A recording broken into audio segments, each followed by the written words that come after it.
सासेल' दं गगामुगनि बर' कलेजाव फैयो लोमजाबा मुलि जानो थाखाय देवबार हाथाइखौ नेनांगौमोन।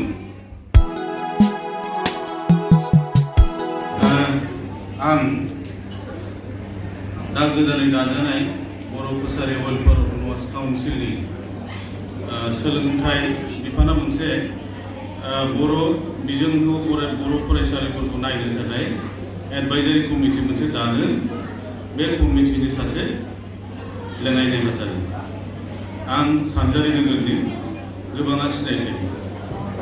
दा लोमजाबा मुलि जानो थाखाय देवबार हाथाइखौ नेनांगौमोन। सानजारि नोगोरनि जा गथ'फोर दं ओंखायनो सोंनानै लादों। बे देवबार हाथायाव सिलाबसानिफ्राय थांनानै मुलि फानहैयोमोन माखासे बेफारिफ्रा। बे देवबारखौ नेनानैसो नोङो मुलि मोनजायोमोन। बिनि थाखायबो जोङो बै समनि स्ट्रागल।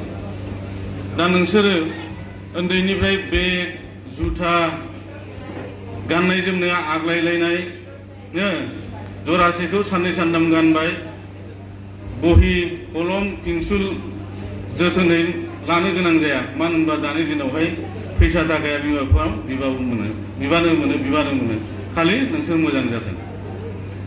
दा बाथ्राया जाहैबाय नैबेसो जोङो बिमा बिफानि बेसेनखौ जों होफिननो हागोन ना हाया गाबोन समफोर फेदेरनाय खांनाय बानाय थाखा फैसा आं सानदों बेवहाय जेसेबां दं जायना माइ फोथार दङ हयथ' नोंसोर बेवहाय 100 दंब्ला माइ फोथार गोनां नोंसोर 50 सायाबो न'नि हानि सिमा मोनथिया।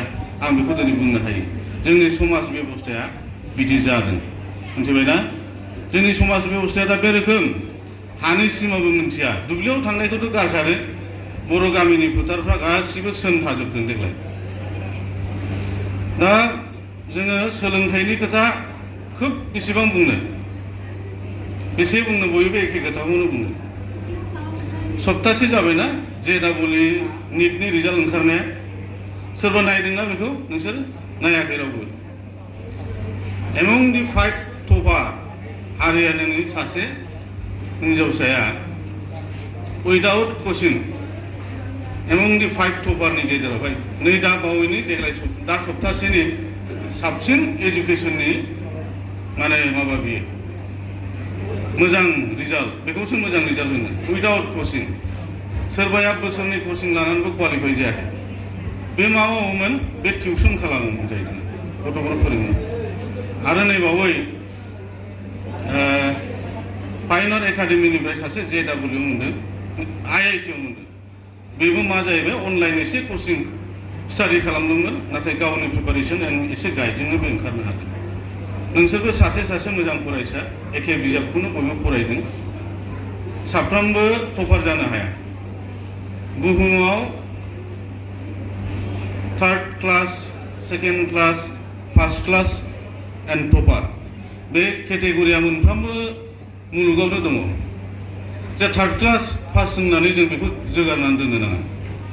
बेखौबो माबा मोनसे जोङो टेक्निकेल लाइनावहाय प्राइभेटाव फरायनानैबो नों गावखौ दानो हायो। दा बे लाइनजों जों खारनांसिगोन। साफ्रोमबो डक्टर क्वालिफाइड जाया। डक्टरफोरनि गेजेरावबो साफ्रोमबो स्पेसियलिस्ट जानो हाया। गोबांनि गेजेरावसो सासे स्पेसियलिस्ट ओंखारो नङाबाथ' जेव जासिगौमोन। दाना आं मोनसे खोथा बुंनोसै जोंना हनै बायद'आ जिरायनानै दं आब'आ। दाना बर'फ्रा बै जे बर' MIL खौ जे डिग्री फरायबाय थादोंना MA मास्टार डिग्री कलेजआनो गंब्रै गंबाल'सै। जोंलाय बर' MIL खौ मास्टार डिग्री खालामनानै मा लाब जाबावो बेखौ बुंनो नागिरो। पन्डितफ्रा बुंदों दिनैहाय आं दिनै मोनसे खोथा गोसोखांदों बेफोराव जोंफोर बायदिनिख्रुइ स्कलारखौ लिंहरनांगौ। स्कलार बे फरायसाफोरखौ बुजायनो थाखाय स्कलारखौ लिंहरनांगौ जायफ्रा पन्डिताव गोलैयो। दा आं बुंनो नागिरनाया मा जे जोङो स्कलारफोरखौ मानो लिंनांगौ बिसोर जोंनिफ्राय साबसिन बुंनो हायो। असमिया रावा 100 बोसोरनि बारा जाबाय मास्टार डिग्री जानाया। दा बेवहाय बिसोर साख्रिनि थाखाय फरायाखै। आं दाख्लै बावै गुवाहाटी मुलुगसोलोंसालिनि बर' बिफान आरो डिब्रुगड़आवबो थांदों। दा बेवहाय आं मोननैसो खोथा बुजिनानै फैबाय मा जायफ्रा फरायदों इन्टारेक्सन खालामनायाव बिसोर बुंदों नंगौ जे नलेजनि थाखायसो फरायो। बिनि गेजेरावनो माबा मोनसे जानो हाबाय खिन्थु MA खौ साख्रिनि थाखाय गासिबो फरायनो होननानै साननो नाङा बे खोथा मोनसे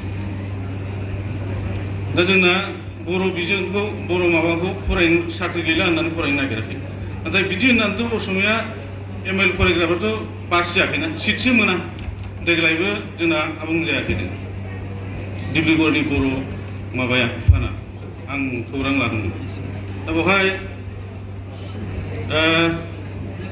थांनाय BKWSC आ गोदानै दाजानायाव 13 कौटि 50 लाख रां मोनदोंमोन सरकारनिफ्राय दा बेवहाय फरायसाफोरनो एसे BTech MTech BPharm ओमफ्राय BHC जायफ्रा माने पुअर माबा बेयो पुअर आरो मेरिटफोरनि थाखाय 10,000 माखासे फरायसाफोरनो होनो हानाय जाबाय भेन्सार फरायसालिफोरनो गं 24नो LP मिडल स्कुल आरो हाई स्कुलनो होनो हायाखिसै गलाघाटआव फैदों गासै 24 फरायसालिनो 50,000 अनसुंथाइ होनाय जादों दा काउन्सिलखौ सालायनायाव जोङो गावनि बर' मानसि प्रिन्सिपाल सेक्रेटारि गैया इन्जिनियार सासेल' दं गगामुगनि बर' बे निजोरा होननानै लिरो बियो जोंनि गोदो बर' फरायसा आफादाव एखेयै जों खामानि मावनाय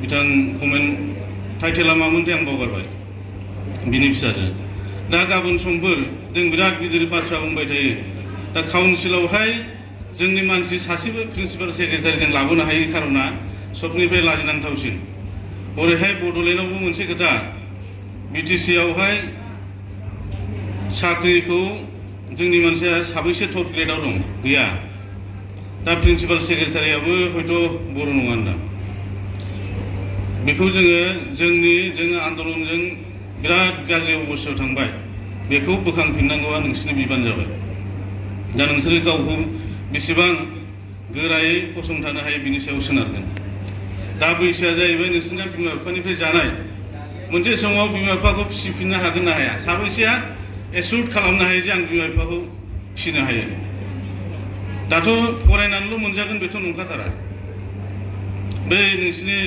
जा बे प्रबिन भाइनि खोथाखौ दा बिसिना बिफाया मामोन ड्रामा लिरोमोन गामियाव बोसोराव बिदिनो ड्रामा 14 नभेम्बर बायदिसिना खालामोमोन बिसोर बिदा फंबाय साब्रै साबा बिनि बिथोराव बिनि बिफानि एक्टिभिटिसखौ बेनाव थाबाय मालाबा मादैखौ आं बुजायो सासेया सनो बिफानि सासे सनो होनदों बेखौ बिफाया मालाबा मादैया होनो नालाय बे मैथाया फैसाखौ होफिनाखै आंनिखौ बिमानि पेन्सनखौ आरो बेखौ थाखोबायाव आङो 50 राङाव ना मायावबा इंराजि टिउसन फोरोंदोंमोन आं 50 रां मोनखोमा बै समाव ना क्लास 5 बिसिनि जिउआबो बिराद स्ट्रागल दा बेयो सिगाङाव सिनेमा बानायदोंमोन थाइसेबो मोनाखै नाथाय नाजानानै दा मैथा बर'आ एसे आवगायाव थांबाय दा सिनायजानायजों लोगोसे डाइरेक्टर जाबाय नालाय डाइरेक्टरनि थाखाय एसे एनै रांबो मोना नङा मोनग्रा जाबाय दा बाथ्राया जाहैबाय जों एसेबां बुरजा फरायसाफोर दं बे फरायसाफोरनि गेजेरावहाय नायनायावथ' 200 जागोनदां बे 200 जानायावबा साबैसेया अफिसार जानो हायो बेसे खोथा जानोसै होमबासो काउन्सिलखौ जों सालायनो हागोन साबैसेया इन्जिनियार जानो हायो बिनि सायाव जोङो सोनारसिगोन काउन्सिला माबायदि जोंहा बे गासिबो फरायसाफ्रा बिटिआरनि सिङाव गोलैनाय सोरबा दं नामा गैयाना दाना जोङो बर' कसारि वेलफेयार अट'नमास काउन्सिलनि डेभेलपमेन्टनि सायावबो देनाहाय नोंसोरनो नोजोर होनांगोन मोजां मावदों ना गाज्रि मावदों मोननांगौ मानसिया मोनदोंना मोनाखै काउन्सिला जोंनो हरनाय रांखौ जाख्ल'दों नामा बिनि सायावबो नोंसोर स्टाडि खालामनांगोन भारतआ मोनसे ओरैबायदि भाइब्रेन्ट डेम'क्रेसि जेरावहाय सिस्टेमजों फाइट खालामनो थाखाय नों रोंनांगोन नोंसोरो ससियेल मिडियायाव दाख्लै नायदोंना क'क्राझार टाउननि हा बाटारमारि जों मायाव उन जालांदों एसे गिदिर लिडारफोर दं बे टाउनजों नांजाबनाय हाखौ रावबो मियादि खालामना लायाखै जायनि जाउनाव दानिया डिसि अफिसखौ लुनोसै कम्प'जिट बांला जागोन थारमाने दानि गोदान पलिसियाव मोनफ्रोमबो डिपार्टमेन्टआ मोनसे बांलायावनो थागोन मिथिबाय दा बिनि थाखाय हाखौ लाजानो नागिरनायावसो दावरावा जाबाय जायफ्रा अजद दिखोदों बिसोरबो सानसेबो बुङाखै जों हाखौ गभर्नमेन्टनिफ्राय गावनि नामाव पाट्टा खालामना लानांगौ। दा सिस्टेमजों फाइट खालामनो थाखाय सासे सासे राफोद दैदेनगिरिबो जानांगौ। साबैसे दं बे ससियेल मिडियायाव जेसेबां होयोना जों बायदिया काउन्टार होनांगौबा बिराद लाजिगोन दा बायदियाव जों काउन्टार होआ। बांद्राय जोंबो हजम खालामनो हाया नालाय बबेबा गाज्रि बुजियालासिनो सोरबा लिरना हरगोन दा नोंसिनि गेजेरावनो बियो खिन्थु सिस्टेमखौ रोङा। बे सिस्टेम रोङै मानसिजों काउन्टार होआ होननानैसो होआ। जेसेबां ससियेल मिडियायाव बर'फोरनि आर्गुमेन्ट्स ओंखारदों बेयो टु दि पइन्ट एन्सार होनो हानाय जायाखै। दा बिबाना नोंसिना बिजिरनो थाखाय बेसेसिम साननांगोन माखासे फरायसाफ्रा। नोंसोर बायदि कलेजाव फैयो कलेजसिम फरिखा लिरना थांबा सारा दिनै उमुक सारा आंनिफ्राय बरनजोबनानै लांबाय मोनसेबो कनस्ट्राक्टिभ खोथा सावराया बोरै जानो बे मिरिफोरनिखौ खोनासंनो। बै दलेनि फिसालाया जुदि हालौनानै फरायनो हादोंबा नों मानो हाया बिदिसो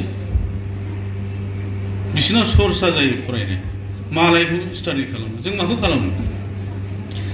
दिनैहाय हिन्जावसाफ्रा बिराद मोजां दख'ना गाननानै देलायनानै फैबाय सेंग्राफ्रा मा जाखो सेंग्राफ्राथ' गामसा गाननानै फैयोमोन ना दे बर'नि गोजा मोनसे फ्रेसार्स खुंदों जोंबो देलानानै थांनो आं साबसिन गामसा लेन्थि थेबनानै थांनो आं सानाखै दा सानाखै बिराद बुरजा मोनथाय होखाबाय बिसोरनो आइजोफोरनो आइजो माहारिनो भारतनि संबिजिता मोनथिबाय। टपारफोरखौ नायलाय गासिबो बिथिङाव बिसोर गोजा CBSE टपारखौ नाय आइजोफोर गोजा जुडिसियेल मेजिस्ट्रेटफोरखौ नायदो आइजोफोर गोजा